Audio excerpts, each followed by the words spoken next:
السلام علیکم۔ 70% عورتیں جو ایل تھائروکسین لیتی ہیں اپنے تھائرائڈ ہارمون کو ٹھیک کرنے کے لیے، وہ زندگی میں کبھی بھی ٹھیک نہیں ہوتی۔ کیوں؟ کیونکہ ان کا مسئلہ یہ نہیں ہوتا کہ جو ان کا گلینڈ ہے وہ ہارمون بنا نہیں رہا۔ ان کا جو گلینڈ ہوتا ہے وہ ہارمون تو بنا رہا ہوتا ہے، لیکن وہ ہارمون جگر کے اندر جا کے اصل والی فارم میں کنورٹ نہیں ہو رہا ہوتا۔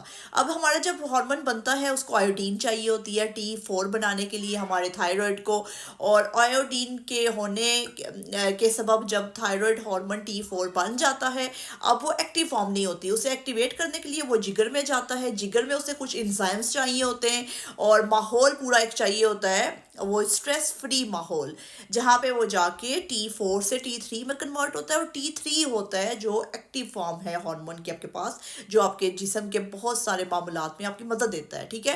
اب جب آپ کو سٹریس ہوگا، آپ کا گلوتاتھائیون کی پروڈکشن صحیح نہیں ہوگی، تو آپ کے باڈی میں T4 T3 میں کنورٹ نہیں کر پاتا، ٹھیک ہے۔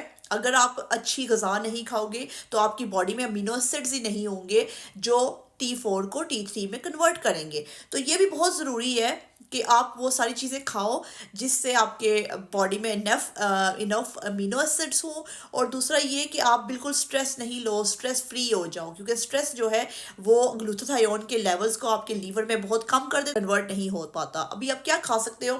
آپ لوگ گوشت کھاؤ، آپ لوگ بیف کھاؤ، آپ چکن کھاؤ، لیم کھاؤ، گوٹ کھاؤ، ڈیری پروڈکٹس کھاؤ، ان سارے پروڈکٹس میں آپ کو نیچرل امینو ایسڈز آئیں گے، ٹھیک ہے، اور پروٹین آئے گی۔